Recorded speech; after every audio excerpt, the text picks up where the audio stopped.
नमस्कार। आप देख रहे हैं बीके लाइव और इस वक्त हमारे साथ मौजूद हैं सतीश कुमार चतुर्वेदी जी। आपको पता है, परिचय की कोई मोहताज नहीं है। माननीय सुप्रीम कोर्ट में दाखिल की जाने वाली पीआईएल जो बहुत जल्द ही इसकी अब समय सीमा खत्म होने वाली है। छुट्टियों के बाद बहुत जल्द ही पीआईएल दाखिल की जाएगी, जिसकी लीगल प्रक्रिया की पूरी देख रेख कर रहे हैं। लेकिन सबसे बड़ा सवाल है कि लोग ज़्यादा से ज़्यादा कैसे जुड़े पीआईएल से।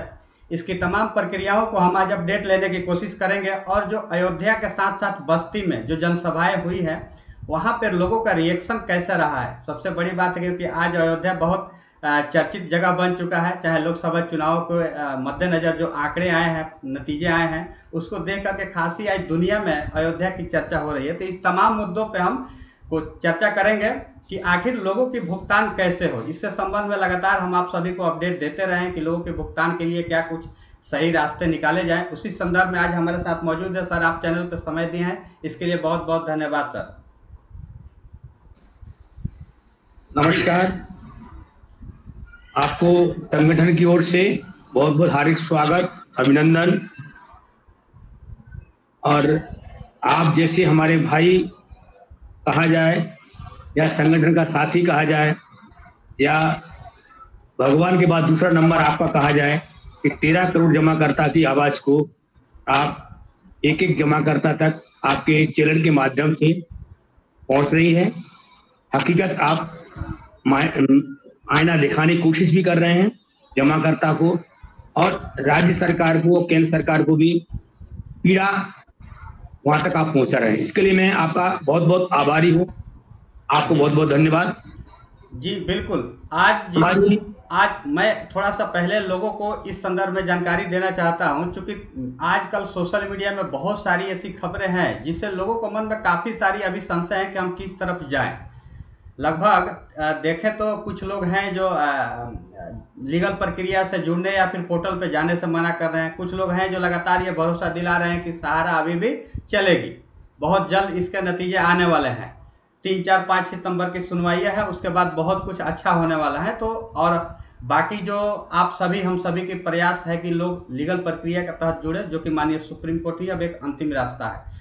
तो कुल मिलाकर के लोगों को वहाँ से कैसे हमको निकालना है, और सही बात ये है कि लोग जो आज भ्रमित हो रहे हैं उनको कैसे जागरूक करना है, इसके लिए हम तमाम कोशिश करते रहते हैं। आगे हम चर्चा करेंगे क्या वाकई में सहारा चलेगी, इस पर भी हम चर्चा करें। लेकिन ज़रूरी ये है कि लोगों को अधिक से अधिक कैसे हम अपने साथ लाएं ताकि हम मजबूत स्थिति में माननीय सुप्रीम कोर्ट के पास पहुँचे। इसके लिए जो बस्ती और अयोध्या में जो जनसभा हुआ है, लोगों के साथ काफ़ी सारी बातें हुई है। हमने अपने चैनल के माध्यम से वीडियो लोगों को दिखाया है।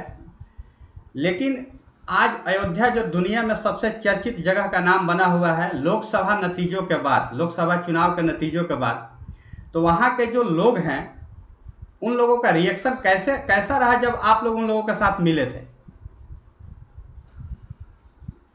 देखिए, अयोध्या जन्मभूमि कोई आज की नहीं है, आदिकाल से है। और भगवान राम को हमारी क्या ताकत है हम लेके आएंगे, भगवान राम ही हमको लेके आए थे जी। पहला बात तो ये है। दूसरी बात, वहां के अयोध्या के निवासी जिन्होंने सारा का इन्वेस्टमेंट किया था, मैं खास तौर से ज्यादातर उन्हीं की बात रखूंगा। तो राजनीतिक में मैं पढ़ना नहीं चाहता और जाना भी नहीं चाहता। यहाँ एक प्रश्न जरूर रखूंगा कि राजनीतिक लोग धर्म को बेच करके अपना नाम कमाना चाहते हैं, लेकिन हम प्रभु की शरण में जा करके हम जो लड़ाई लड़ रहे हैं वो गरीब जनता की लड़ाई को लड़ रहे हैं। हमारे अंदर कोई उसका स्वार्थ नहीं है, हमारा सिर्फ स्वार्थ है तो इस बात का है कि गरीब जनता का जो पैसा फंसा हुआ है, हम भगवान राम से भी प्रार्थना करते हैं कि दिवाली तभी मनती है कि हर जगह खुशहाली आना चाहिए जब राम राज्य है। अगर राजा है तो खुशहाली आना चाहिए। ये किस बात की खुशहाली? 13 करोड़ देश के भारत के लोग परेशान हैं और हम कह रहे हैं कि राम राज्य आया है, राम को हम लेके आए, खुशहाली आई है। किस बात की खुशहाली? कैसे खुशहाली? अगर जरा भी समझदारी है और ग्रंथों पर जाते हैं तो भगवान राम के काल में जब राजा थे तो प्रजा दुखी नहीं थी। बिल्कुल। आज अगर आप वास्तविक भगवान राम को लेके आए हो कहना चाहते हो और आपको समझदारी है। मैं तो ये बात को नहीं कहूंगा कि भगवान राम को आप लेके आए हैं, कि भगवान राम ही हमको लेके आए, लेकिन हमारा उद्देश्य है कि एक एक जमाकर्ता का घर तक भुगतान उसका पहुंचे। आप उसमें रोड़ा बने हुए हैं, इसलिए उसका परिणाम भी अयोध्यावासी ने आपको दिया, ये आप खुद एहसास कर सकते हैं। लेकिन पैसा एक बड़ी चीज है। जितने लोग जमा करता हैं वो आपसे कोई भीख नहीं मांग रहे हैं, कोई सहयोग राशि नहीं मांग रहे हैं, वो सिर्फ अपना पैसा जमा है। आपके माध्यम से कंपनी को लाइसेंस दिया हुआ है, तो जवाबदेही आपकी है कि एक एक जमाकर्ता का भुगतान सुनिश्चित कराएं। आप 14 महीना लगा रहे हैं और 14,000 का भुगतान नहीं हुआ और उसमें आप रोड़ा डाल रहे हैं। जब आप किसान निधि दे सकते हो, कोई भी आप एक पैकेज दे सकते हो सहयोग राशि के लिए, तो आप 13 करोड़ जमाकर्ता का पैकेज सहयोग राशि में भुगतान कर दो। सारा की सारी प्रॉपर्टी सीज कर लो, अपने पास रख लो। हमें किस बात की आपत्ति? हमें कोई आपत्ति नहीं है। लेकिन पीड़ा इस बात की है कि आप हमारी बात को नहीं सुन रहे हैं। इसलिए हम लोगों ने अयोध्या में नमन किया और अपनी बात को भी रखा कि वो स्वार्थी थे, हम निस्वार्थ भाव से आए हुए हैं। और लेकिन संगठन एक ही बात चाहता है कि हर घर में खुशहाली आए और जिन बेटियों की शादी नहीं हुई है उन बेटियों की शादी हो, और जो कोरोना काल में लोग गुजर गए हैं उनकी पत्नियां विडो हो गई हैं, आजीविका चलाने के लिए पैसा नहीं, उन घर में पैसा पहुंच जाए। सिर्फ मेरी यही निवेदन है। और इसी बात को हम लोगों ने मीटिंग किया। जी बिल्कुल। वहाँ जो अयोध्या की जो जनता है वो PIL से जुड़ने के लिए कितनी जागरूक दिखाई दी? PIL जुड़ने के लिए लगभग वहां से 60 से 65 फ्रेंचाइजी मैनेजर थे जी। वो लोग आए और उनको हमने अपनी बात को रखा, कंपनी को आईना दिखाया, तो उन्होंने कहा कि आप बिल्कुल सही कह रहे हैं। और अभी हम अंधभक्त थे, विश्वास में थे, अब हम पूरा ताकत के साथ अपना काम करेंगे। और जमाकर्ता भी काफी इकट्ठे हुए थे। उन्होंने कहा हम एक एक घर तक जाएंगे और अलग जगाएंगे और हमें पेपर चाहिए, हम पेपर लाके आपको देंगे, पूरी मदद करेंगे। इस महीने में हम 50% अयोध्या को कवर करेंगे, ये उन्होंने हमको वायदा दिया है और उसका रुझान हमारे पास आना शुरू हो गया। जी जी बिल्कुल। अभी पूरे देश के लोगों से संपर्क करना अभी बाकी है। रथ यात्रा लगातार अपने आगे आने वाले रोड मैप के हिसाब से चलती रहेगी। बहुत से लोग हैं जो लगातार कमेंट्स करके इस बात की जानकारी मांग रहे हैं कि आगे आने वाले दिनों में रथ यात्रा कहाँ पे पहुँचेगी ताकि हम लोग मिल सकें।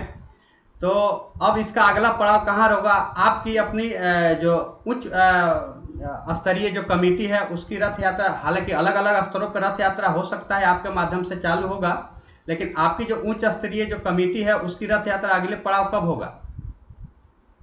देखिए, अभी हम 7 दिन का दौरा करके आए जी।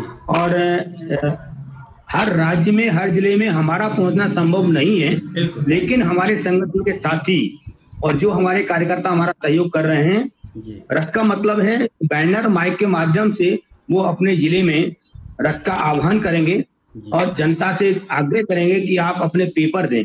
देखिए, यहाँ रथ का मकसद कोई ये नहीं कि हम राजनीति करना चाहते हैं। रथ का सिर्फ मकसद ये है, इस बात को हम सभी जमाकर्ता को जगाना चाहते हैं कि देखिए अब हमारा लास्ट चारा यही है कि सुप्रीम कोर्ट का, और हम राजनेता को अपने अपने जिले में, अपने अपने राज्य में धरना प्रदर्शन भी करें और हमारा जो सुप्रीम कोर्ट में वरिष्ठ अधिवक्ता है आपकी बात को वहां तक पहुंचाएगा और आपकी बात को वहां रखेगा। तो अभी 12 साल होने को आ रहे हैं, 2012 से 2024 तक आम जनता की तरफ से अधिवक्ता सुप्रीम कोर्ट में खड़ा नहीं हुआ है। सेबी का एडवोकेट, कंपनी का एडवोकेट या सरकारी प्रोसिक्यूटर, ये तीन ही शामिल रहे हैं। अभी एक जीता जागता उदाहरण आपके सामने, पिछले महीने जो 23 तारीख को डेट लगा था उसमें माननीय नागेंद्र सिंह कुशवाहा जी की जो रेट पिटीशन थी उनके वकील को नहीं बुलाया गया। हो सकता है कि मैं ये उस पर लांछन और प्रश्न चिन्ह नहीं कर रहे, लेकिन ये कहीं ना कहीं भारत सरकार की या सुप्रीम कोर्ट की कहीं ना कहीं कमी रही, या हो सकता है कि हमारी कमी रही हो कि हम उसमें एक्टिव नहीं हो पाए। हो सकता है, मैं ये नहीं माना कि वो एक्टिव नहीं है, एक्टिव होंगे, लेकिन उस तारीख में वो उनके वकील साहब वहां हाजिर नहीं थे और एक दिन पहले तारीख ले ली गई और अगली डेट बढ़ा दी गई, तो इससे साफ जाहिर होता है कि कंपनी के वकील और सीआरसी के वकील दोनों मिले हुए हैं और प्रोसिक्यूटर ने उसकी अनुमति दे दी।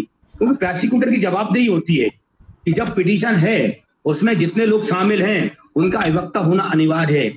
बगैर अधिवक्ता हुए आपने डेट बढ़ा दिया, तो इस विषय पे ज्यादा तो हम जानकार नहीं है, बात भी नहीं रख पाएंगे, लेकिन जो हमको समझ में आया वो मैं बता रहा हूं कि ऐसा हुआ है और ऐसा देश के सामने है। इसलिए हम चाहते हैं कि हम भारी तादाद के साथ, जिस प्रकार सहारा ने सेबी के पास 122 ट्रक भेजे, हम सारे प्रपत्र के सामने सुप्रीम कोर्ट के सामने खड़ा कर दें कि ये पेपर है, वास्तविक भुगतान नहीं हुआ है, इस पेपर को बदला गया है। हम यही आग्रह कर रहे हैं, हम सभी देशवासियों को जितना पैसा फंसा हुआ है, और एजेंट से भी कह रहे हैं देखो अब वक्त आ गया है, हमारा साथ दीजिएगा और जमाकर्ता का भी साथ दीजिएगा। वो गरीब जनता परेशान है, उसको मालूम नहीं है। अगर आप आईना दिखाएंगे तो जनता आपका साथ देगी।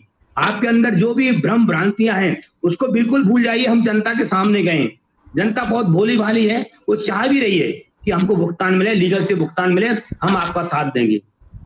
मैं यही आपके मंच के माध्यम से देशवासियों से, जो भी हमारी वीडियो सुने, अपने एजेंट से भी कहें, आग्रह करें कि देखिएगा ये वीडियो है, ये गलत नहीं है। और बीके लाइव की जो वीडियो चलती है, लगभग देशवासियों से लगभग हमारे 1500-1600 फोन हमारे पास आए हैं।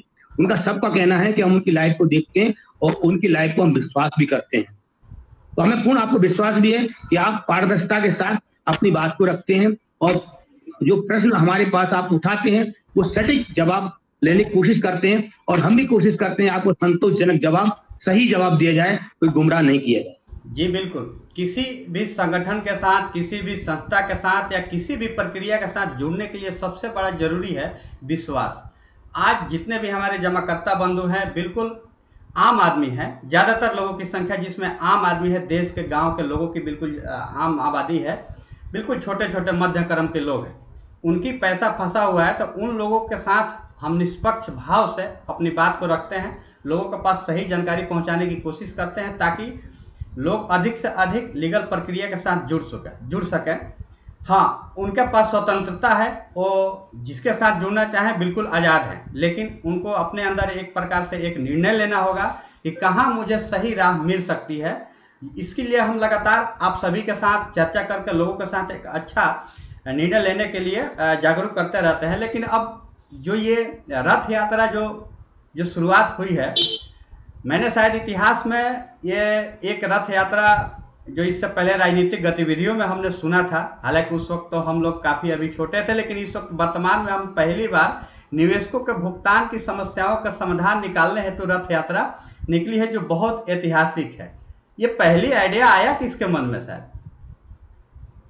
देखिए सर, आइडिया इसलिए हम लोग बैठे थे, बातचीत किया, तो हम लोगों ने सोचा कि जनता तक पहुंचने के लिए अपनी बात कैसे रखा जाए। घर घर जाना हमारा संभव नहीं है, और हमारे 10% एडवाइजर या एजेंट या जो सारा इंडिया में काम करते वो हमारा सपोर्ट कर रहे हैं। 90% लोग आज भी सपोर्ट नहीं कर रहे हैं, उनके अंदर बहुत भ्रम और भ्रांतियां हैं। कुछ वो ये लग रहा है कि हम सहारा के साथ रहेंगे तो हमारा नुकसान हो जाएगा, छूट दे, हम अगर सहारा को छोड़ देंगे तो फंस जाएंगे, परेशानी में आ जाएंगे। ये गलत है। मैं इस मंच के माध्यम से आप लोगों को सचेत करना चाहता हूं, आप निश्चिंत होकर के संगठन के साथ आ जाएं। अगर कोई भी आप पे उंगली उठाता है, कोई प्रशासन कार्रवाई करता है, तो संगठन आपके साथ खड़ा है। अगर आप संगठन के साथ नहीं आएंगे और कोई भी कार्रवाई प्रशासन होती है, तो संगठन आपका साथ देने के लिए हो सकता है कि हाथ खड़ा कर दे। आज बार बार 3 साल से हम लोग आग्रह कर रहे हैं, निवेदन भी कर रहे हैं, दोष कहीं से कहीं तक जमाकर्ता का नहीं है। इसलिए हमारे मन में विचार आया कि रथ के नाम से लोग रथ यात्रा को भव्य समझते हैं कि इसके अंदर क्या चीज है। जैसे मैंने पहले कलश यात्रा निकली थी, रथ यात्रा निकली, भाजपा के लोगों ने निकाला था, वो अपने वोट बैंक को बढ़ाने के लिए। हम यहाँ वोट बैंक का कोई काम ही नहीं है, हमें किसी राजदल के नेता से कोई मतलब नहीं है। अब यहाँ स्पष्ट हम इसलिए कर दें कि हमारा जो विपक्ष में लोग बैठे हैं वो भी हमारी बात को नहीं उठा रहे, किसी भी पार्टी से हों। सत्ता पक्ष में बैठे हैं वो भी हमारी बात को सुनने को तैयार नहीं। तो सबसे बड़ी है जनता। और जनता के आगे और भक्त के आगे भगवान भी झुकता है। अगर भक्त है तो भगवान उसकी बात को सुनता है और प्रकट भी होता है और उसकी बात को सुन करके आशीर्वाद भी देता है। तो हम जनता को लेकर के, जनता के माध्यम से सुप्रीम कोर्ट में जाना चाहते हैं कि ये इनके वकील कंपनी के कह रहे हैं कि सहारा इंडिया की वर्कर नहीं है। इलाहाबाद हाई कोर्ट में इन्होंने एक एफिडेविट पेश किया था कि हमारे सहारा इंडिया के ये वर्कर नहीं है, एजेंट नहीं है। कुछ अभी ऐसा कहा गया है कि ये हमारे इन्वेस्टर भारतीय हैं। तो ये सारी बातों को लेकर हम सुप्रीम कोर्ट में ये जगाना चाहते हैं। हमने उस दिन भी कहा था सर कि सुप्रीम कोर्ट में हमारा और आप जैसा इंसान है, कोई हैवान नहीं है, वो इंसान है, वो समझदार है और हमसे ज्यादा आपसे ज्यादा होशियार भी है। लेकिन वो सिर्फ फैसला देता है तो प्रमाण के साथ देता है। उसको मालूम है, मालूम होते हुए फैसला नहीं देना चाहता कि ये विश्व का घोटाला हुआ है भारत वर्ष में, लेकिन वो प्रमाण मांगता।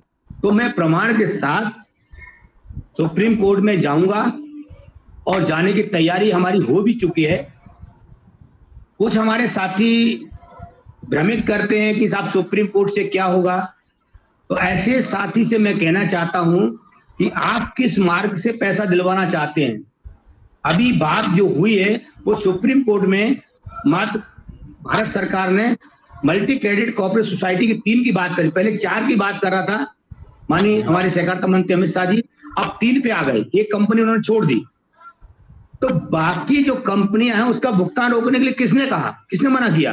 कंपनी क्यों नहीं करना चाहती? अंधभक्त को अभी भी समझ में नहीं आ रहा। आप ब्रांच को खोले ना, प्रिवेंट करें।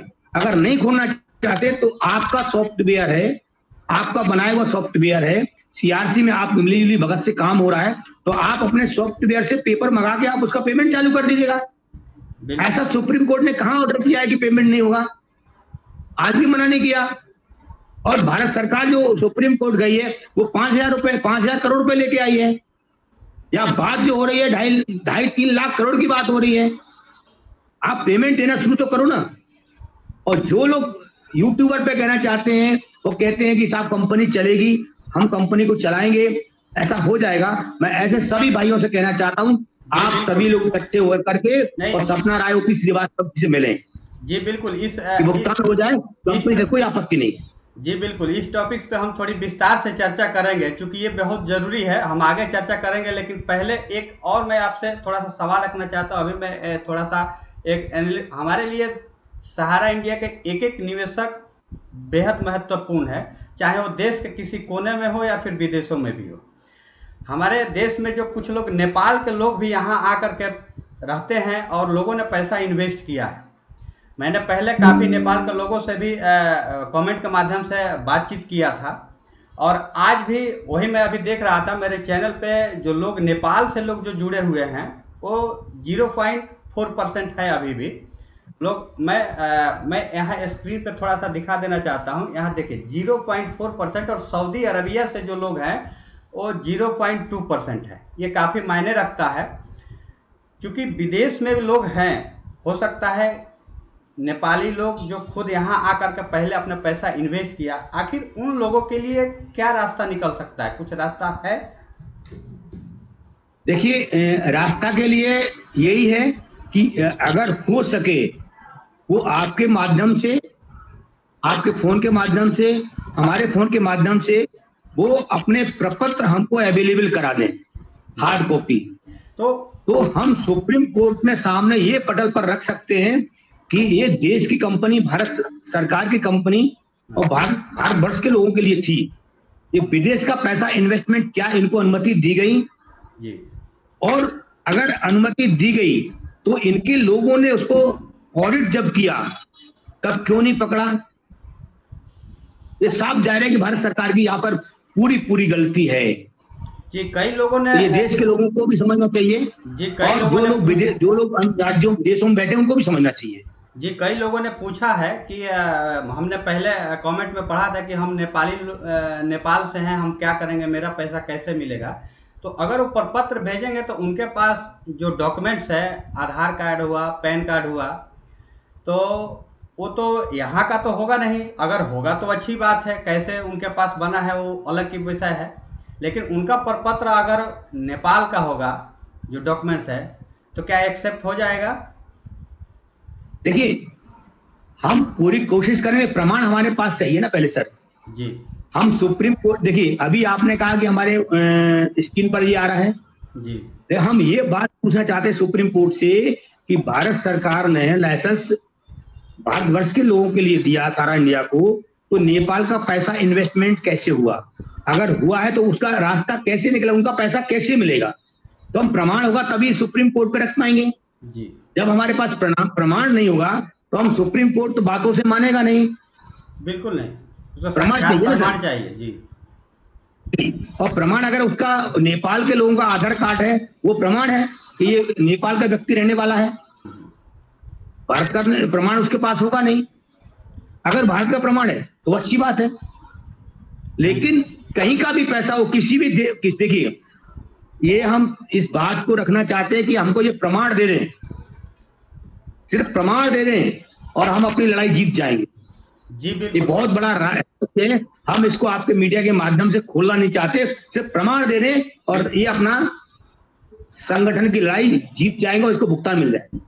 जी बिल्कुल। तो जो लोग नेपाल के हैं, बहुत से नेपाल के लोग हमारे देश में रहते हैं, अपनी रोजी रोटी की तलाश में हैं और यहाँ पे काम करते हैं, उनकी जीविका चलती है। तो जो लोग उद्योग जगत में काम करते हैं, कंपनियों में काम करते हैं, शायद वही लोग अपना पैसा इन्वेस्ट किए हैं सहारा में अपनी भविष्य की ज़रूरत को देखते हुए। तो जिस भी कंपनी में, जिस भी संस्था में या कहीं भी अगर वो काम करते हैं तो वहाँ के एविडेंस के तौर पे ही उन्होंने कुछ दिया होगा प्रूफ, तभी उनकी अकाउंट खुले हैं सहारा में। तो जो लोग नेपाल से हैं उन लोगों के लिए खास कर मैं कहना चाहता हूँ कि आप जिस एविडेंस के साथ अकाउंट ओपनिंग करवाए हैं सहारा में, उस अकाउंट, उस एविडेंस का आपके पास कोई भी प्रमाण हो तो साथ में रख करके तमाम एड्रेस पे आप फ़ोन करके संपर्क करें और तमाम एड्रेस पे आप अपने सारे डॉक्यूमेंट्स भेजें। अगर संभव हो तो वो डॉक्यूमेंट्स जरूरी है, ताकि ये पता चले कि हाँ मैंने यहाँ पे उस वक्त कार्यरत था और इसी एविडेंस के माध्यम से हमने अपना पैसा निवेश किया था। तो ये जरूरी है, अगर आप सभी के पास हो, नहीं हो फिर भी आपके पास जो भी प्रमाण है इस वक्त वर्तमान में, उसके साथ संलग्न करके मैं स्क्रीन पे पूरे जो कॉन्टैक्ट नंबर है उसकी लिस्ट यहाँ पे लगा देता हूँ, ताकि लोगों को आज भी जानकारी मिल सके कि यहाँ कैसे हमको संपर्क करना है। और इन तमाम नंबरों पे आप कांटेक्ट करके आप अपना डॉक्यूमेंट्स भेज सकते हैं आसानी से, चाहे आप इस वक्त वर्तमान में नेपाल हो। और बहुत से लोग ऐसे हैं, मैं कमेंट्स के साथ में चर्चा किया था थोड़ी सी, जो लोग जैसे अपने देश के वासी हैं लेकिन इस वक्त सऊदी अरबिया में है, जैसे कि मैंने दिखाया भी एनालिटिक्स, बहुत से लोग सऊदी अरबिया से वीडियो देखते हैं, अपने देश के तो वासी हैं लेकिन वर्तमान में वो सऊदी अरबिया में है। तो उन लोगों को मैंने सलाह दिया था कि अगर आपके पास आधार कार्ड से आपका मोबाइल नंबर लिंक्ड है तो पोर्टल की जिस वक्त अपडेट आया था कि आप पोर्टल पर क्लेम कर सकते हैं, लेकिन इस वक्त वर्तमान में अगर वो सऊदी अरबिया में होंगे तो वो लोग वहां से डॉक्यूमेंट्स के तौर पे साथ में क्या क्या उनको भेजना होगा? अपना पासपोर्ट उनका अनिवार्य है जी। जो पासपोर्ट भारत के निवासी हैं, पासपोर्ट उनका होगा उनके पास। बिल्कुल। पासपोर्ट का जेरॉक्स दे दें, पैन कार्ड, आधार कार्ड वहां का कहीं का भी हो वो दे दें, और अपने डॉक्यूमेंट की फोटोकॉपी दे दें। प्रमाण वही है जी, क्योंकि प्रमाण हमको सुप्रीम कोर्ट के सामने रखना ये बहुत बड़ा एविडेंस है। अगर ये हमको देते हैं, ये लड़ाई हमारी 25% ये लोग जीत जाएंगे ऐसे लोग प्रमाण देने से। इसका खुलासा हम करेंगे, आगे चल के करेंगे। हम यही प्रमाण मांग रहे हैं, प्रमाण भी हम यही मांग रहे हैं, लेकिन हमको ये सहयोग करें, हम सहयोग चाहते हैं।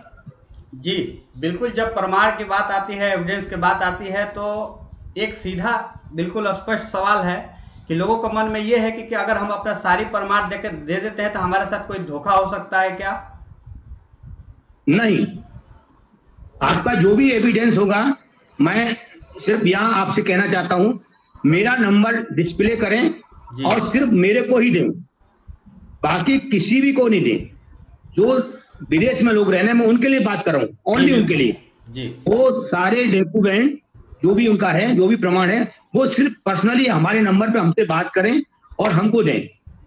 वो डॉक्यूमेंट सुप्रीम कोर्ट के वक्ता के को जानकारी होगी या हमको होगी, बाकी थर्ड इंसान को उसकी जानकारी नहीं होगी।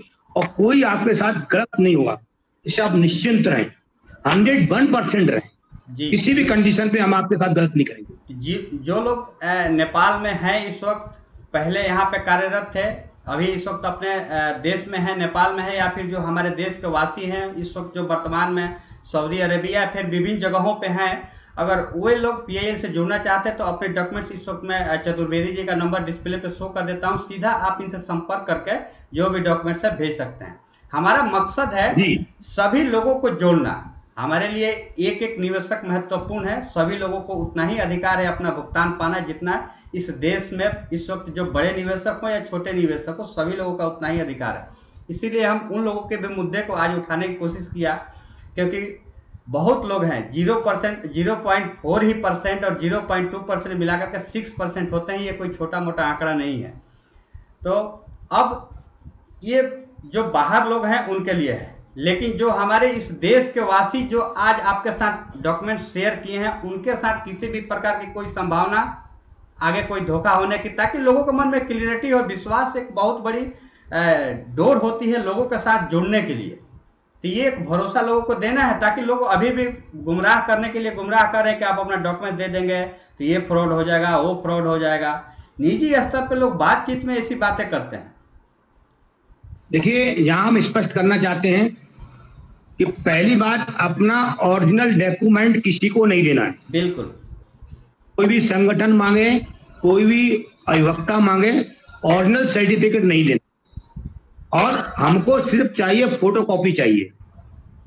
दूसरा, जो लोग हमको आपके वीडियो के माध्यम से देख रहे हैं, कॉल भी करते हैं और डॉक्यूमेंट दे भी रहे हैं और आगे भी देंगे, मैं सभी साथियों से कहना चाहता हूं कि आप डॉक्यूमेंट देने के बाद, एक्सेल शीट देने के बाद आप हमसे कॉल करते हैं कि आप उसको नमूना हमें दे दें, तो ऐसे लोगों से मैं क्षमा चाहता हूं, क्योंकि पूरे देश का डाटा है जी। हम वो डाटा किसी को नहीं जाहिर कर सकते, ना ग्रुप में डाल सकते।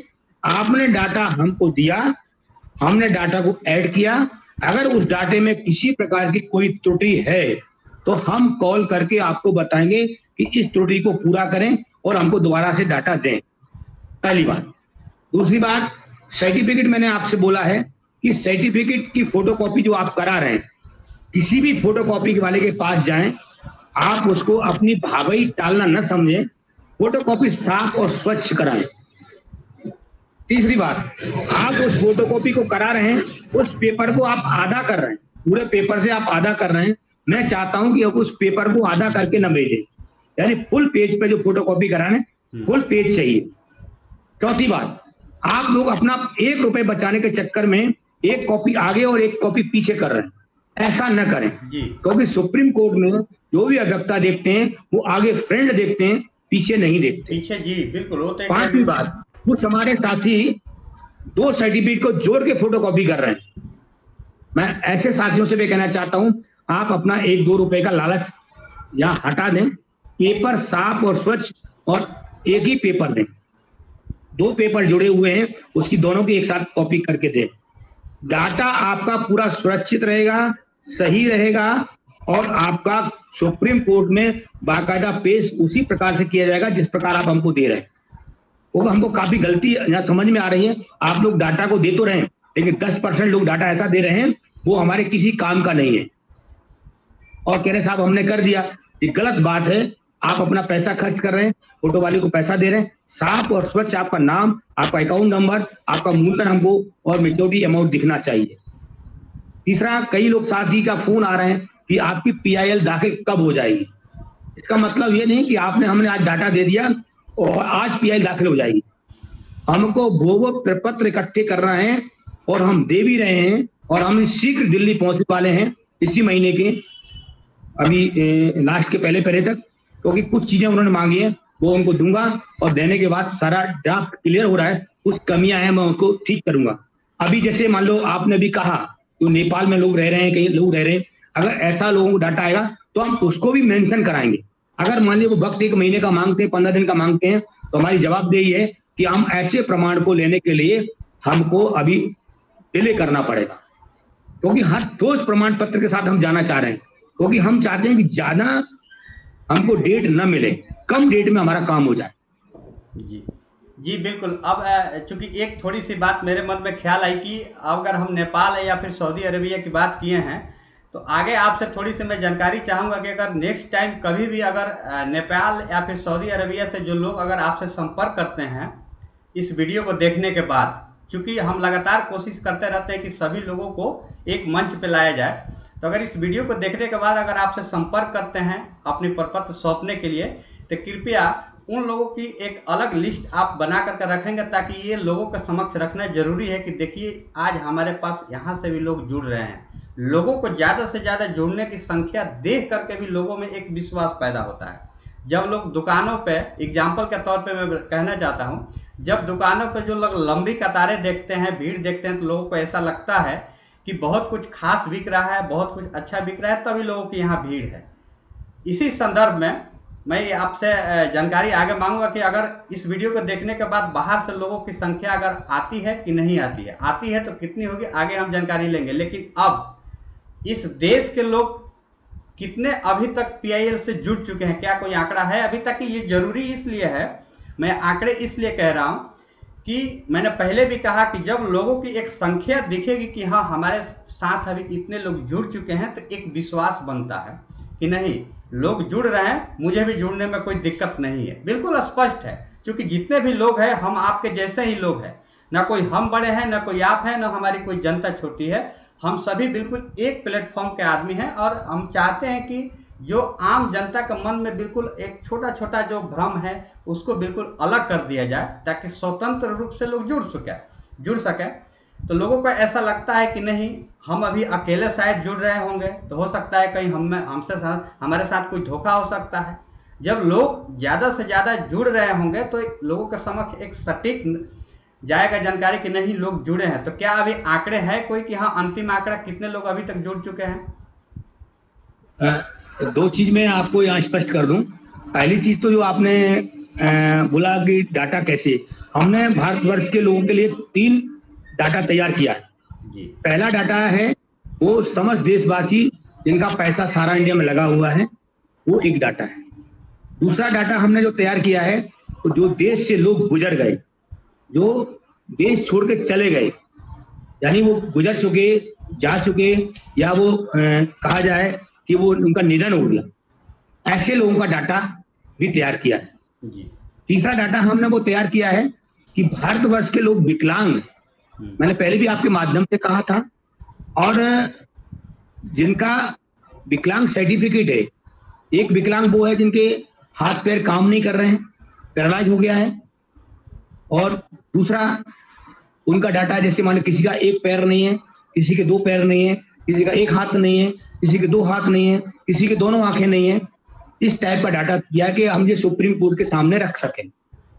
अब यहाँ बात आता है कि अभी हमने जो 12 मार्च को हमने अपना आंदोलन किया था और आगाह किया था, तो उस समय हमारे पास मात्र 80-85 लोगों को डाटा आया था, वो हम अजय टंडन को दे चुके थे जी। उसके बाद लोगों ने कहा कि साहब वो हमारा डाटा जुड़ेगा कि नहीं जुड़ेगा, तो हम सबसे कहना चाहता हूं कि वो डाटा आपका जुड़ेगा, और वो डाटा हमने कलेक्ट कर लिया, वो हमारे पास प्रपत्र अजय टंडन जी ने वापस कर दिए हैं, वो डाटा हम जोड़ेंगे। दूसरा, आने के बाद हमने अप्रैल में अपनी रूपरेखा बनाई और अभी हम 1.5 महीने के लगभग पहुंचे हैं, तो हमारा ये जो आंकड़ा है कि 20,000 से ऊपर डाटा निकल चुका हुआ, क्योंकि जो डाटा हमारे पास आ रहा है वो अधिवक्ता जी को हम डायरेक्ट डाटा को रेफर कर रहे हैं। जैसा हमारे पास एक्सेल शीट आता है हम उसको चेक करते हैं, वो डाटा को एक डाटा बना रहे हैं। हमारे पास पूरे देश का डाटा आता है, उस डाटा को हम पहले स्वयं चेक करते हैं कि कोई इसमें गलती नहीं है, कहीं कोई अकाउंट नंबर तो नहीं छूटा हुआ है, कहीं जमा धन तो नहीं छूटा हुआ है, कहीं आधार नंबर तो नहीं छूटा हुआ है, पैन नंबर तो नहीं छूटा हुआ है। ऐसे कई लोग गलती कर देते हैं। अभी एक आपके वीडियो के माध्यम से कहना चाहता हूँ, एक डाटा हमारा 2 अप्रैल का डाटा छूटा हुआ है, और वो हम कई बार कई वीडियो के माध्यम से कह चुके। ब्रांच को 1339 है, 1339, और वो डाटा उन्होंने एक ही नाम से दिया है और एक ही अकाउंट नंबर पूरा लिख दिया है। 35 से 40 अकाउंट है, 40 में एक ही नंबर दिया हुआ है। अब वो डाटा उन्होंने हमको मोबाइल नंबर दिया और ना व्हाट्सएप नंबर दिया, और वो डाटा किसने लिया है मेरे पास आया है, और हम उसको बताने में भी असमर्थ हैं। लेकिन गुजरात के साथियों से कहना चाहता हूं, वो गुजरात का डाटा है, अगर हमारी वीडियो देख रहे हो, ब्रांच कोड है उसका 1339, तो 1339 ब्रांच कोड वाले आप उसको देख लें और हमसे संपर्क करके उस डाटा को ठीक कर लें। बाकी जितना देश का डाटा है वो एकदम राइट जी, पूरा वकील के पास पहुंच चुका है, और अभी जो 8 दिन का डाटा आया है वो हम कलेक्ट करके भेज दिया है, लेकिन उसका आंकड़ा हमारे पास में आज की डेट में नहीं। हम बहुत तेजी से बढ़ रहे हैं, और जो हमारा अधिवक्ता जी ने कहा है 1 लाख का डाटा, तो हमारा अंदाजा है कि हम 1 या 1.5 महीने में 1 लाख का डाटा हम क्रॉस कर जाएंगे जी, और वो हमारी PIS में ऐड हो जाएंगे। जी बिल्कुल। तो बिल्कुल लिखित तौर पे आंकड़े का अनुमान नहीं लगाया जा सकता, क्योंकि अभी बहुत सारे देश के लोगों का जो प्रपत्र है अलग अलग जगहों पे पहुंचा हुआ है। लेकिन एक अनुमान बिल्कुल स्पष्ट है कि अगले 1-1.5 महीने की जो हमारी प्रयास रहेगी, 1 लाख की जो हमारा एक टारगेट है कि हाँ 1 लाख लोग कम से कम जुड़े, तो वो टारगेट पूरा हो जाएगा। तो इससे आप अंदाजा लगा सकते हैं। हाँ, अगर जिन लोगों को लगता हो कि अभी भी एग्जैक्ट आंकड़ा नहीं दे रहे हैं, तो हम आगे वाली नेक्स्ट वीडियो में आप सभी को बता देंगे कि हाँ 75,000, 80,000, 90,000 कितने लोग जुड़ेंगे। इससे बिल्कुल निश्चिंत रहे। इससे पहले हमने अभय देव शुक्ला जी के साथ जो लाइव किया था उसमें हमने बताया था कि तो उस वक्त भी जो वर्तमान में आंकड़े जबकि 70,000 अकाउंट पहुंच चुके थे, उन्होंने स्पष्ट कहा था 70,000 अकाउंट। अब इसमें मेंबर्स की संख्या, सदस्यों की संख्या कम हो सकती है, क्योंकि एक आदमी के 5-5, 10-10 बॉन्ड है, इस प्रकार। तो बिल्कुल स्पष्ट है कि जो 1 लाख की आंकड़े हैं बहुत जल्द क्रॉस होने वाला है। तो इसके लिए निवेशकों का बहुत उत्साह है PIL के साथ जुड़ने के लिए। तो आप सभी लोग जो इस वीडियो को लगातार देख रहे हैं हमारे चैनल के माध्यम से, तो आप सभी लोग जुड़ने की कोशिश करें, क्योंकि हमारे पास अब एक अंतिम विकल्प यही है। इसके अलावा चाहे कितने भी लोग अलग अलग तरहों से आप सभी को समझाने की कोशिश करें, समझाने से कुछ नहीं होगा जब तक हम कोई कागजाती तौर पे कार्य न करें। हम चाहे कितना भी समझ लें कि हो जाएगा, समझने से कुछ नहीं होगा जब तक हम कोई एक्शन नहीं लेंगे। बिल्कुल स्पष्ट है, एक्शन नहीं लेंगे कुछ होने वाला नहीं है। समझने से समझने के लिए आज हम 12 साल से तो समझ ही रहे हैं, इसके लिए जुड़ना बेहद ज़रूरी है। अब हम इन तमाम प्रक्रियाओं पर बात किए कि आखिर हम PIL के साथ कैसे आसानी से कब तक जुड़ सकते हैं। इन तमाम बातों को हमने अपने न्यूज़ को, फिर भी अगर किसी के मन में अभी भी कोई डाउट हो तो आप हमारे कमेंट बॉक्स में लिखें। आप सभी की कमेंट्स लगातार पढ़ी जाती है, किसी की कमेंट छूटेगा नहीं। हम लगातार पढ़कर उन सभी लोगों के सवाल लेने की कोशिश करते हैं जो हमारे इस वक्त बिल्कुल वीडियो चल रहा है, और लगातार हम संपर्क करते रहेंगे। लेकिन अब जो सोशल मीडिया में जो एक बड़ी खबर चल रही है, और इससे निवेशकों के मन में काफ़ी मतलब ऊहापोह की स्थिति है, जो हम लोग एक आम भाषा में कहें ऊहापोह कि किधर जाएं भाई। हमारे पास 2-2 रास्ते दिख सकते हैं, इधर भी आसानी है, इधर भी आसानी है। कार्यालय खुलेंगे, और इसका प्रमाण दिया जा रहा है 3, 4, 5 सितंबर को कि जो सुनवाइयाँ होने वाली है उससे माननीय सुप्रीम कोर्ट का एक सहज आदेश आएगा, एक अच्छा आदेश आएगा। और जो लोग पोर्टल पे आवेदन किए हैं उन लोगों की भुगतान उसी प्रक्रिया के तहत ब्रांच से ही होने वाला है, और बहुत जल्द इसकी खुशखबरी आएगी। और इससे निवेशकों के मन में एक अजीब सी स्थिति बनी हुई है।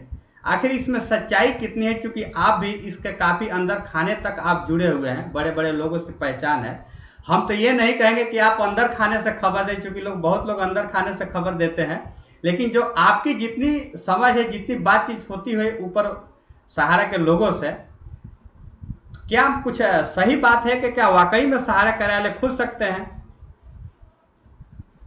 देखिए, ये हमारे जो 12 लाख कार्यकर्ता की हम बात करते हैं, सब कार्यकर्ताओं की बहुत बड़ी विडंबना इस बात की है कि हम इसको 2012 से सुनते सुनते आ रहे हैं, लेकिन आखिरकार अभी भी हम लोगों की आंखें नहीं खुल रही। 8 नवंबर 2016 को देश के प्रधानमंत्री ने नोटबंदी का आदेश किया था, और उस नोटबंदी के बाद क्राइसिस कंपनी में बढ़ी, और बढ़ने के बाद हमको लगा कि पैसा अब सहारा इंडिया से नहीं मिलेगा, तो हमने सहारा इंडिया का त्याग पत्र दिया। त्याग पत्र देने के बाद हम लड़ना शुरू किया, और हमने CRC कार्यालय को प्रपत्र भेजना शुरू किया, और प्रपत्र भेजने के लिए वही फोटोकॉपी करा के, तब उस समय कृषि मंत्री हुआ करता था कार्यालय, और उसमें हमारे ही क्षेत्र के और हमारे घर के पास रहने वाले माननीय नरेंद्र सिंह तोमर कृषि मंत्री हुआ करते थे। और उस समय विवेक अग्रवाल साहब IAS अफसर हुआ करते थे, उनके पास हम लोग भेजते थे तो वो 6 महीने के अंदर पेमेंट सबको मिल जाता था। 2021 तक हम लोगों ने पेमेंट लिया। 21 के बाद कोरोना काल लगा और विजय सिंह जी आ गए और उसका कृषि मंत्री का कार्यालय से हटा करके इन्होंने अलग मंत्रालय रख दिया, सहकारिता मंत्रालय। उसका ऊर्जा भवन में ऑफिस खोला। तो 28 मार्च को माननीय सहकारिता मंत्री जी ने घोषणा किया कि आप दावा पेश करें और हम आपको भुगतान करेंगे।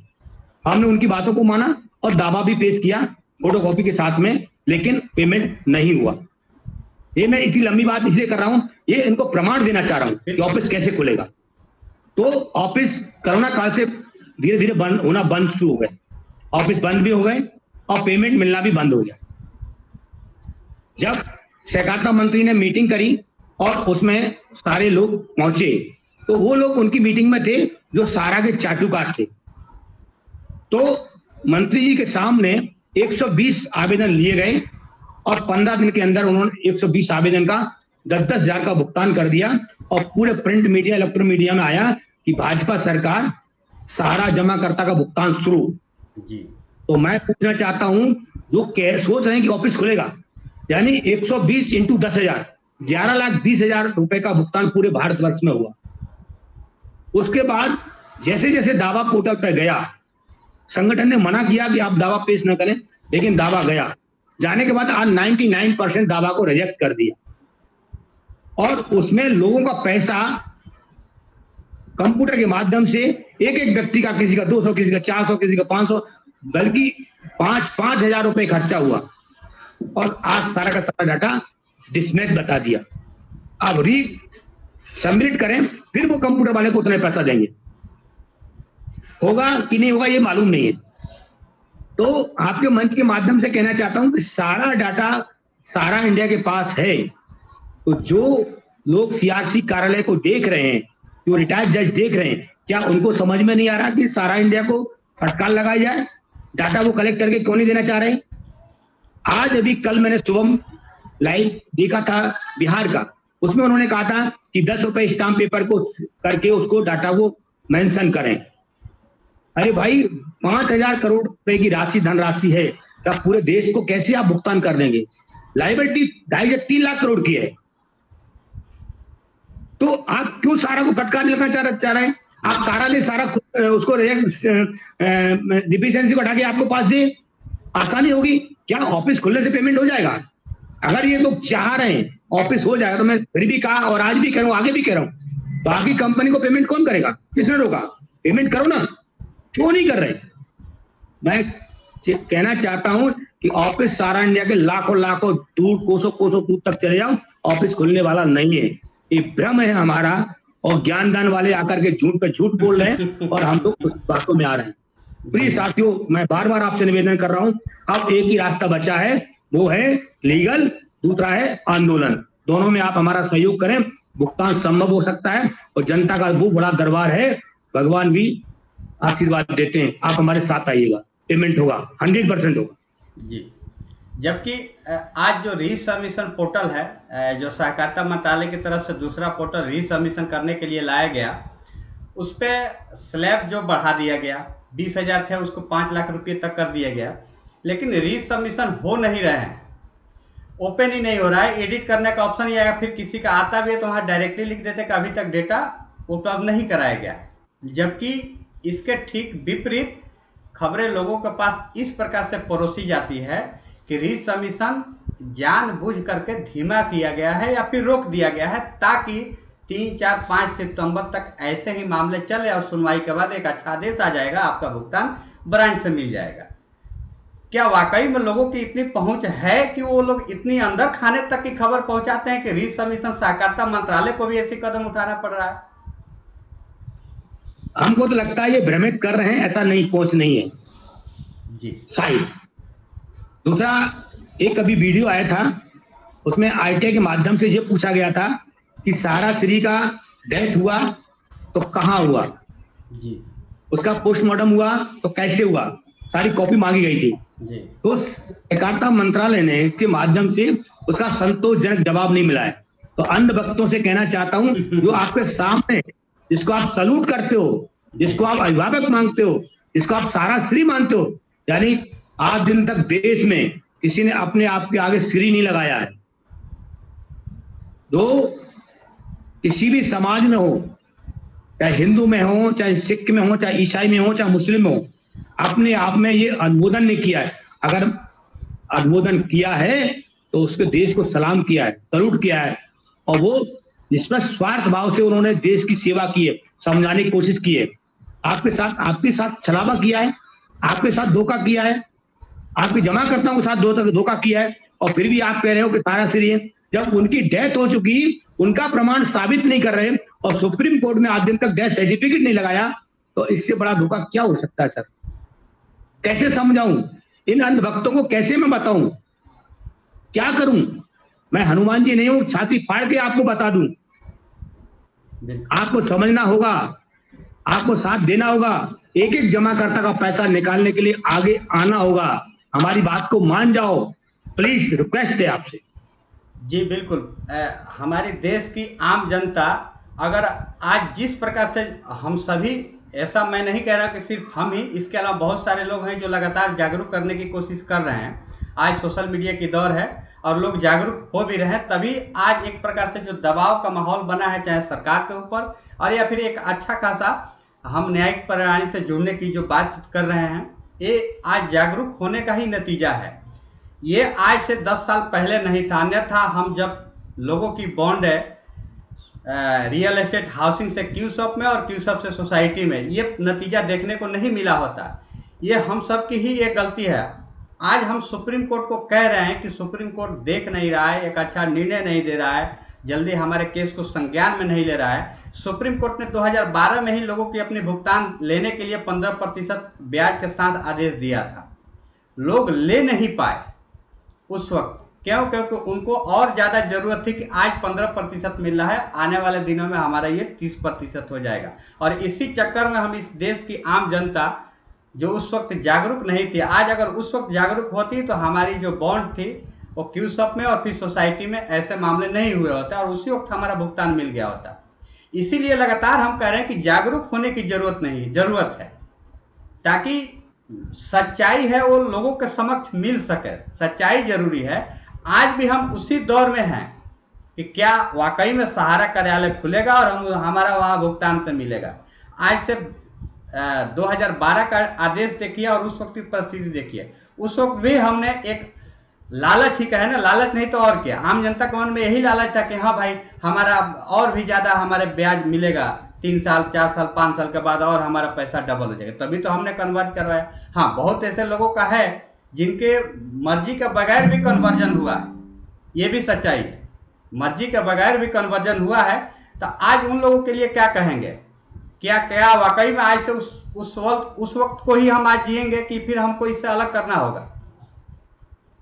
देखिए जी सर, एक मिनट जी, थोड़ी सी रुकना चाहेंगे, अभी थोड़ा सा बैटरी डाउन हो रहा है, मैं थोड़ा सा प्लग लगा लेता हूँ जी।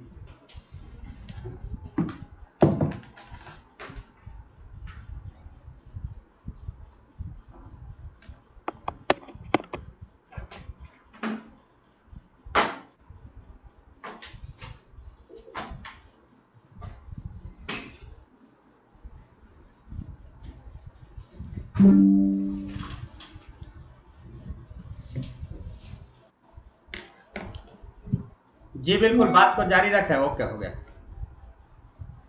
देखिए सर, 2012 की अगर अपन मंच पर रखेंगे जी, 2018 की बात रखेंगे, और जो आप बात कह चुके हो वो आपने स्वयं अपने मुख से ही आंसर दे दिया जनता को जी। ये बहुत गलत हुआ है। आप उसको गलत हम साबित करने के लिए बार बार दोहराएंगे तो ठीक नहीं है, गलत तो हुआ है जी।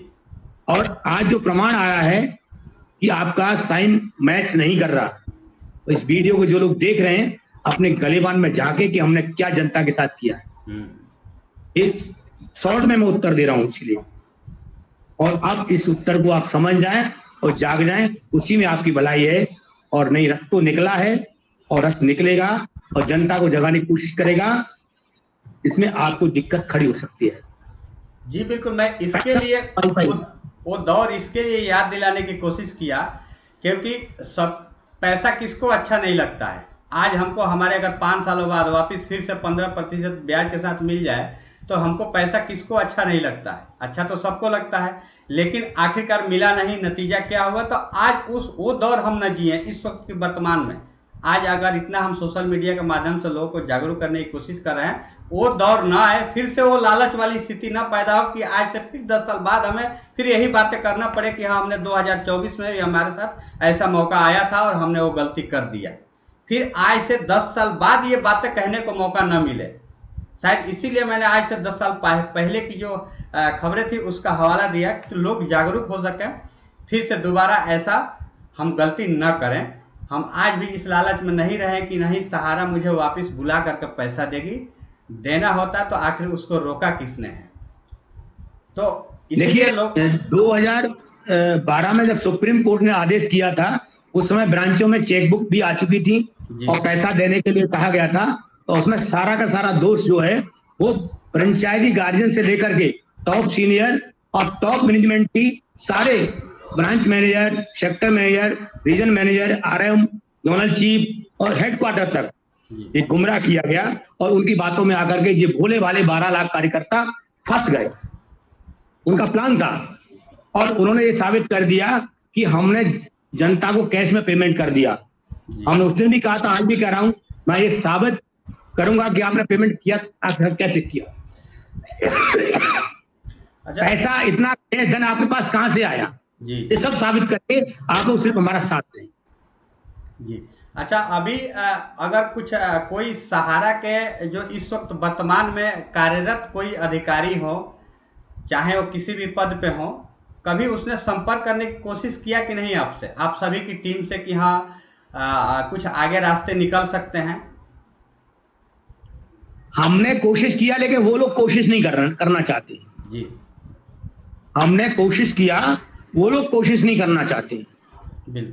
हाँ, ये बात सही है कि सहारा के प्रबंधन के अधिकारी जितने लोग हैं उन्होंने हमारे ऊपर दबाव जरूर बनाया, लेकिन हम अपनी लड़ाई निरंतर लड़ते रहे। और हमने 16 मई 2023 को हमने खुद स्वयं ने एफआईआर लॉन्च किया।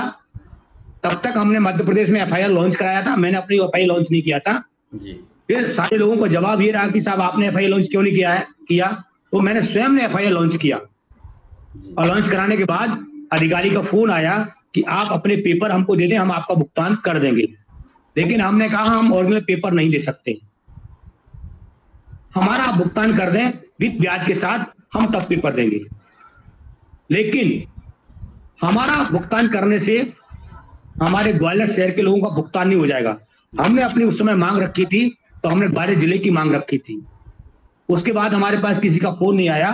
फिर हमने अपनी मांग रखी संगठन के माध्यम से 13 करोड़ लोगों की।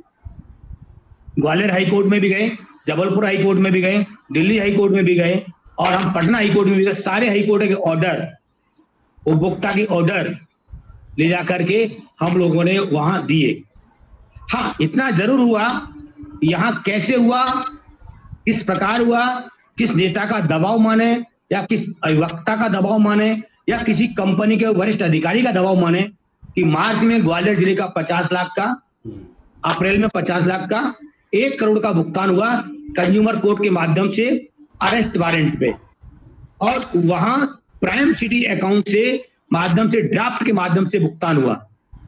तो यहां मैं ये कहना चाहता हूं, झुकाने वाला चाहिए, झुकता है इंसान। तो आप यहीं से समझ जाएं, हमने बहुत लड़ाई लड़ी और प्रमाण के साथ कह रहा हूं, हमारे ग्वालियर में हमने पेमेंट काफी लिया। सीआरसी से 25 से 30 करोड़ तक का पेमेंट लिया।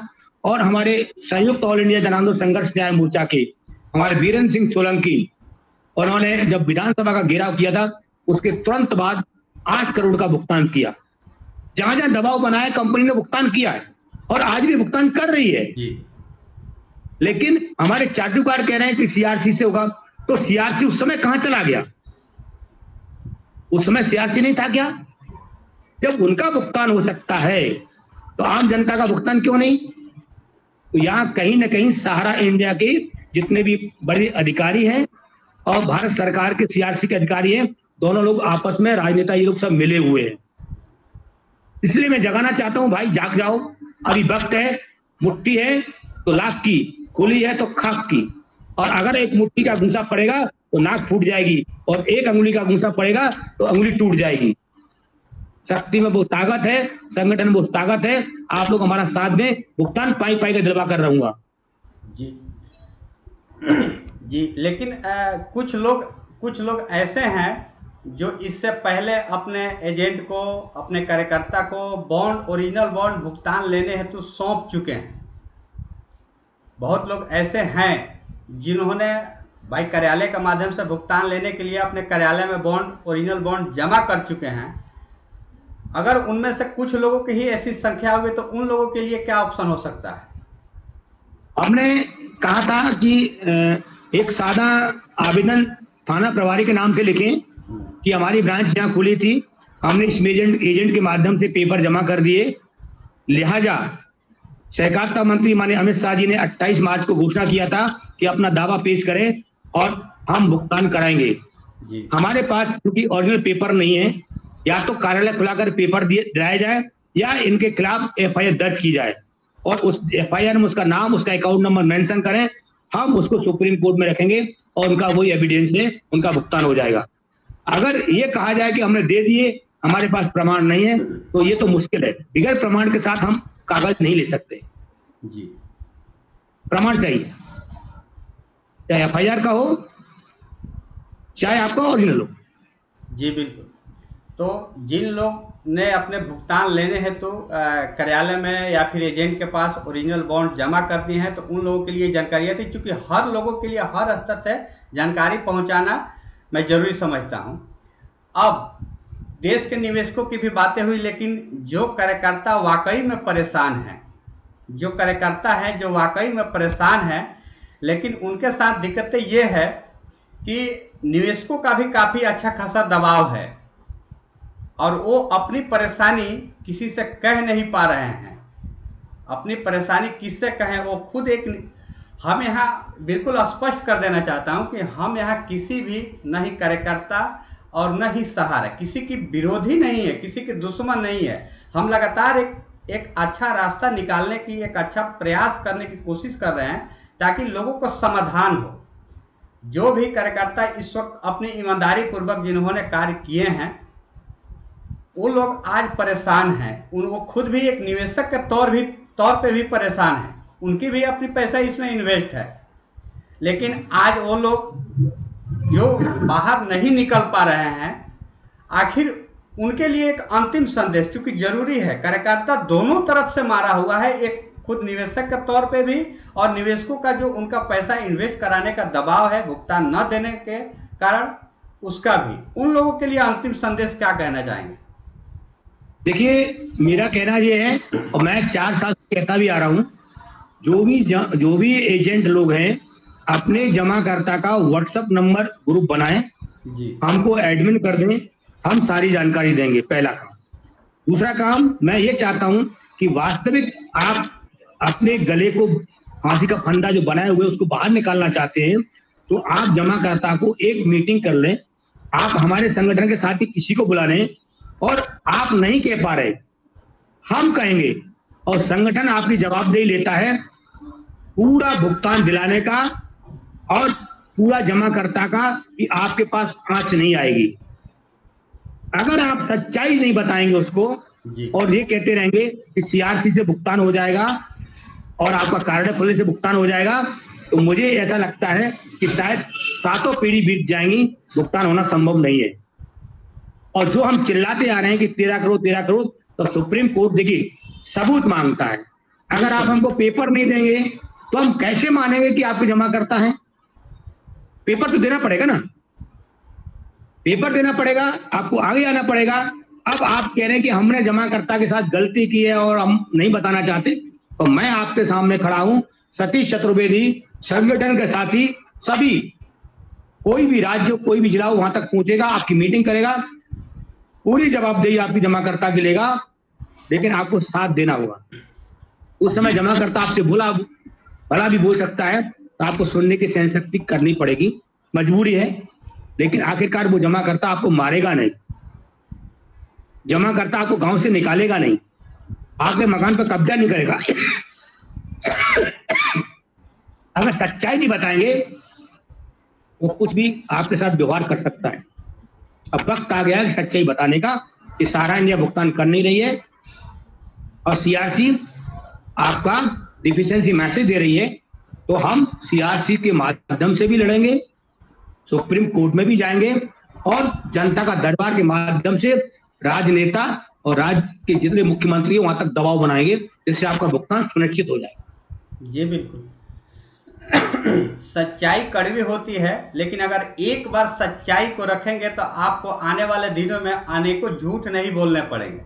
तो मैं जो लोग आज इससे बिल्कुल चिंताजनक स्थिति में हैं, जितने भी हमारे कार्यकर्ता बंधु हैं, बहुत ईमानदारी पूर्वक काम करके सहारा को इतनी ऊंचाइयों पे ले गए हैं। जो हमारे गांव के फील्ड वर्कर है, उनकी ये मेहनत है जो सहारा देश की जाने माने कंपनी, जो देश में लाखों लोगों की जिसने रोजगार दिया, वाकई ये निचले स्तर के जो कार्यकर्ता है इनकी मेहनत थी जो आज इतनी ऊंचाइयों पर गई थी, जो ईमानदारी पूर्वक काम किए हैं। लेकिन आज जो किसी विषम परिस्थितियों में हैं, निवेशकों का दबाव है कि हाँ भाई भुगतान हम दिला नहीं पा रहे हैं, उनका खुद की भी जीवन की गाढ़ी कमाई फंसी हुई है, वो किसी से एक मार्गदर्शन ले नहीं पाते हैं कि वाकई में उनको क्या करना चाहिए। तो मैं तो सजेस्ट करूंगा सभी लोगों को, कृपया एक बार सतीश चतुर्वेदी जी का नंबर मैं आपको इस पर एक बार फिर से यहाँ डिस्प्ले पे शो कर दे रहा हूँ, एक बार आप व्यवहारिक तौर से भी बातचीत करें। मेरे पास भी कई लोगों का पास मेरे फ़ोन नंबर है। मेरे साथ मैं थोड़ी सी अपनी अनुभव बताना चाहता हूँ। पिछले समय में एक मेरे एजेंट साथी शायद बिहार से ही थे, उन्होंने मुझे फ़ोन किया और उन्होंने बताया कि मेरा खुद का भी पैसा फंसा हुआ है और मेरे निवेशकों का भी है, हम जुड़ना चाहते हैं। तो मैंने अभय देव शुक्ला जी से भी बातचीत भी कराई थी। तो बहुत से लोग हैं जो आज मतलब अपनी बातें कह नहीं पा रहे हैं, तो उन लोगों के लिए एक मोटिवेट करने की ज़रूरत है, एक लोगों को जागरूक करने की ज़रूरत है। तो मैं तो कहूँगा कि एक बार आप बातचीत करें, बातचीत से समाधान निकलेगा। निवेशकों के साथ सच्चाई बताएं, सच्चाई जरूरी है, एक बार कड़वी हो सकती है लेकिन आगे आने वाले दिनों के लिए वो लाभदायक सिद्ध होगी। तो इसके लिए जरूरी है कि सच्चाई से आप इग्नोर ना करें, सही है वो आप निवेशकों के समक्ष रखें। जरूर निवेशक आपके साथ जुड़ेंगे और आपकी बातों को मानेंगे, इससे जरूर आपके, क्योंकि सभी लोग आस पड़ोस के ही हैं। आज अगर हम एक कार्यकर्ता हैं तो हमारे कोई रिश्तेदार है, कोई पड़ोसी है, कोई दोस्त है, कोई गांव वाले हैं, सभी लोग कुछ इसी प्रकार के निवेशक हैं। तो जरूरी है लोगों के साथ बिल्कुल एक अच्छी व्यवहारिक संबंध बनाए रखने की, लोगों के साथ अच्छी एक साथ बैठ करके। फिर भी जो कार्यकर्ता की बात अगर कोई उनकी पर्सनली निवेशक नहीं समझ पा रहे होंगे तो कृपया एक बार आप सतीश चतुर्वेदी जी से बात भी कराएं। मैं बिल्कुल सजेस्ट करूंगा, लोगों की समझाने की कोशिश करेंगे कि क्या वाकई में हकीकत क्या है। प्रोग्राम काफी जी। दूसरा मैं ये कहना चाहता हूँ, कुछ हमारे साथी लोगों से मैं आग्रह करना चाहता हूँ कि अभी वो हमारा नंबर दे रहे हैं जी, लेकिन उनके जमाकर्ता डायरेक्ट पूछते हैं कि साहब पेमेंट कब मिलेगा जी। कृपया ऐसा ना करें। हम लीगल कार्रवाई जोड़ने के जा रहे हैं और आप हमको डांट पिलवाते हो, लेकिन हमको खुशी इस बात की, वो कार्यकर्ता अपने दुख बता रहा है, हम सुन लेते हैं। वो गाली माँ बहन की बकता है, हम सुन लेते हैं, हमको दर्द नहीं होता। लेकिन ऐसा मत करिएगा कि पेमेंट कब मिलेगा। आप उससे कहिएगा लीगल कार्रवाई वो कर रहे हैं, आप जाएं, संपर्क करें। दूसरा मैं यहाँ ये भी कहना चाहता हूं कि अगर किसी भी जिले से या किसी भी छोटे क्षेत्र से अगर आप आते हैं तो 4-5 कार्यकर्ता आप अपना ग्रुप बना लें, 20 कार्यकर्ता ग्रुप बना लें और व्हाट्सएप पे हम मीटिंग कर सकते हैं। आपको समय ज्यादा खर्च करने की जरूरत नहीं है और वो मीटिंग भी हर जगह व्हाट्सएप के माध्यम से कर रहे हैं, हमारे कार्यकर्ता जुड़ रहे हैं। गूगल मीटिंग भी कर सकते हैं, जूम मीटिंग भी कर सकते हैं, आप जैसा उचित समझें सब कर सकते हैं। आप हमारा साथ दें, हम सबको कन्विंस करते हैं। 10% 15% कार्यकर्ता ऐसा है जमा करता है, बेचारा उनके पास छोटा फोन है, लेकिन बाकी कार्यकर्ताओं के पास है। आप उसको जोड़े और जूम मीटिंग कराएं, हम जूम मीटिंग में करेंगे और सब बताएंगे। आपको फिर भी आवश्यकता पड़ेगी तो आपको जिले तक आएंगे, निसंदेह। आप निश्चिंत रहें, आप अपनी पीड़ा को बस अब सामने रख दें कि साहब हमारे हाथ में नहीं है, अब जो कुछ भी है सुप्रीम कोर्ट और संगठन की लड़ाई के हाथ में, तभी संभव पेमेंट हो सकता है। जी बिल्कुल। तो आज आपने देखा, मैंने तमाम लोगों की मन की जो बातें हैं, लोग आज जैसे परेशान हैं, तमाम लोगों की जो परेशानियां हैं अपने वीडियो के माध्यम से समाधान करने की कोशिश किया सतीश चतुर्वेदी जी के साथ। आगे हम निवेशकों का भुगतान का रास्ता कैसे सही तरीके से निकलेगा, इस पर हम लगातार चर्चा करते रहेंगे। और जो हम आज माननीय सुप्रीम कोर्ट के साथ जुड़ने की जो प्रक्रिया अब शायद अंतिम दौर में है, अब इसकी अभी जाते जाते मैं सीधा अब एक और सवाल रखने की कोशिश करूंगा। समर वेकेशन के बाद क्या पहले हफ्ते में ये संभव हो सकता है? हमको वकील साहब का कल ही फोन आया था हमारे पास जी। उनकी मीटिंग चल रही थी, तो उन्होंने कहा मैं शाम को आपसे बात करूंगा जी। मैसेज उनका आया है कि वो आज शाम को बात करेंगे और हमको 20 या 22 तारीख तक दिल्ली पहुंचना है जी। पहुंच करके जो उन्होंने कुछ तैयारियां की हैं हमें उसको सर्च करना है, मंथन करना है, और जो उसकी कुछ कमियां हैं वो भी हमें दूर करना है। और उसके बाद कितनी जल्दी वो लगाएंगे वो उनके ऊपर डिपेंड करता है, लेकिन उन्होंने कहा हम शीघ्र जल्दी लगाएंगे। और हम उनको आपको माध्यम बता दें, एडवांस चेक भी दे चुके हैं, इस सब मालूम है, हम ग्रुप में डाल भी चुके हैं जी। और दूसरा हमारा चेक जल्दी शीघ्र उनके पास जाएगा, जैसे हमारी PIL दाखिल होगी और हमारा चेक चला जाएगा। हम शामिल लोगों को करते रहेंगे जब तक एक एक पाई का हिसाब नहीं हुआ, तब तक, और जब तक आदेश नहीं आएगा तब तक, क्योंकि PIL संगठन के नाम से लग रही है, न कि आपके नाम से जी। हमें डाटा तो कलेक्ट करना है, कब जज साहब मांगेंगे तब हम दे देंगे, और डाटा हम कलेक्ट करते रहेंगे, क्योंकि हमारा देश का काम है और समस्त जमाकर्ताओं का काम है। डाटा कुछ आज देंगे, कुछ कल देंगे, कुछ परसों देंगे। ऐसा तो नहीं है कि 13 करोड़ लोगों का डाटा हम एक दिन में कलेक्ट कर लेंगे, तो उसमें समय लगेगा। तो जितना हमारा डाटा पहुंच चुका है, संभवतः PIL के लिए हम डाटा जो दे चुके हैं वही प्रकार से डाटा जाएगा, और वो उस पर अपना ड्राफ्ट तैयार कर चुके हैं और उन्होंने हमको बुलाया है। हम शीघ्र ही पहुंचेंगे, क्योंकि हम 8 दिन के बाद आज ग्वालियर लौटे हैं जी। कुछ हमारी भी कुछ मजबूरियां हैं, थोड़ा हमको भी अपने जमाकर्ताओं के साथ में कलेक्ट करना है। और मैं आपके मंच के माध्यम से बता दूं कि हमारे 2400 जमाकर्ता हैं और हम 834 जमाकर्ता तक पहुंच चुके हैं बाहर घूमने के बाद। अब हमको 3-4 दिन अपने जमाकर्ताओं को लिए देना है, क्योंकि आपका जैसे जमाकर्ता हमारा वीडियो देखता है वो हमसे उग्र होता है कि साहब आप देश में घूम रहे हैं, हमारा डाटा कब लेंगे, हमारा डाटा कब लेंगे, हमारा डाटा कब लेंगे। तो हम जवाब नहीं दे पा रहे उनको, तो हम तो अपना कैंप लगा रहे हैं, दुकान पे बैठ रहे हैं, माइक के माध्यम से बुला रहे हैं, हम डाटा वहीं ले रहे हैं। फिर हम वो डाटा आकर के हमको कंप्यूटर पे बनाना पड़ता है और फिर वो डाटा हमको वकील साहब के पास भेजना पड़ता है। सर हम अपने जमाकर्ताओं का भी डाटा और कलेक्ट कर लें और उसके बाद हम निकल जाएंगे दिल्ली, क्योंकि हमारे पास 40 करोड़ की लायबिलिटी है जो हमारे माध्यम से जो जुड़े हैं। जी जी। काफी पेमेंट हमने कराया भी है, लेकिन हमारा एक भी जमाकर्ता ये नहीं कहता कि साहब हम आपका साथ नहीं लेंगे। वो ये कहता सर आप जहां बुलाइए हम आने को तैयार हैं, और आप इतना छोटा पैसा ले रहे हैं सर, इतने से क्या हो जाएगा। मैंने कहा इतना बहुत काफी है, हमें ज्यादा नहीं चाहिए, हमें परिवार नहीं चलाना है, हमें आपका पैसा खर्च नहीं करना है। हो सकता है कि हमारी पूर्व जन्म की कोई गलती रही होगी, उसका परिणाम आज भोग रहे, और आपका छोटा पैसा खर्च कर लेंगे तो परिणाम उसका वो क्या भोगना पड़ेगा। हमें सिर्फ आपकी दुआएं चाहिए, आपका आशीर्वाद चाहिए, और भगवान से प्रार्थना करता हूं कि 13 करोड़ के घरों में खुशियां आए। बस मैं यही चाहता हूं, यही विनती करता हूं। आपके मंच के माध्यम से भी बड़े जितने भी बड़े लोग सुन रहे हैं, मैं उनसे आशीर्वाद चाहता हूं, उनको आशीर्वाद दें और हमारे साथ सहयोग करें। अगर किसी बात की आपसे त्रुटि हुई हो, गलती हुई हो, मैं उसके लिए क्षमा चाहता हूं। निसंदेह आप कभी फोन कर सकते हैं, हर बात का आपका संतोषजनक जवाब मिलेगा। कोई भी कहीं से भी आपको गुमराह नहीं किया जाएगा, न करूंगा न करने दूंगा, और न हमारी ऐसी भावना है। जी। मैं सभी साथियों से कहना चाहता हूं, जहां जहां भी लोग सुन रहे हैं, जो भी हमारे संगठन के साथ जुड़ना चाहते हैं, काम करना चाहते हैं, वेलकम, स्वागत है उनका।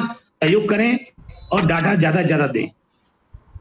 जी, कोशिश करना पड़ेगा।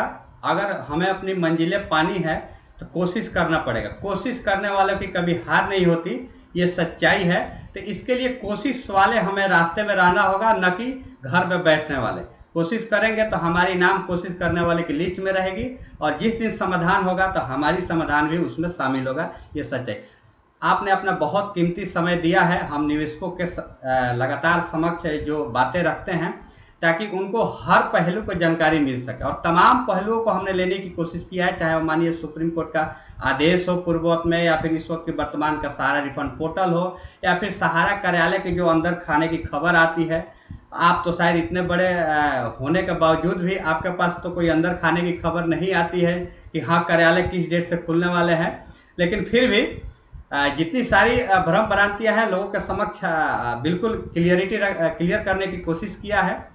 आगे लगातार आपसे हम जुड़ते रहेंगे और ऐसे ही लोगों को जागरूक करने की कोशिश करते रहेंगे। अगर सिर्फ जागरूक लोग हो जाएंगे, समस्याओं का समाधान स्वतः ही होगा और लोगों को कहना नहीं पड़ेगा। मिशन सिर्फ जागरूक करना है, और ये तमाम बातें हम रखे हैं लोगों के समक्ष बिल्कुल जागरूक रखने के लिए। किसी भी प्रकार से कोई भी अपने व्यक्तिगत तौर पे दिल पे नहीं लेगा। अगर किसी को कोई बातें बुरी ही लग गई होगी, चाहे अगर कोई सहारा का पर्सनली वर्कर हो सकता है हमारी वीडियो बहुत सारे लोग देखते हैं तो उनको थोड़ा दिल पे लग गया होगा, तो बुरा ना माने। हमने लोगों के समक्ष जो सही है वो रखने की कोशिश किया है ताकि लोग जागरूक हो सकें। नेक्स्ट टाइम जरूर आपसे मिलेंगे, तब तक के लिए धन्यवाद। नमस्कार, बहुत बहुत धन्यवाद। आप थैंक यू।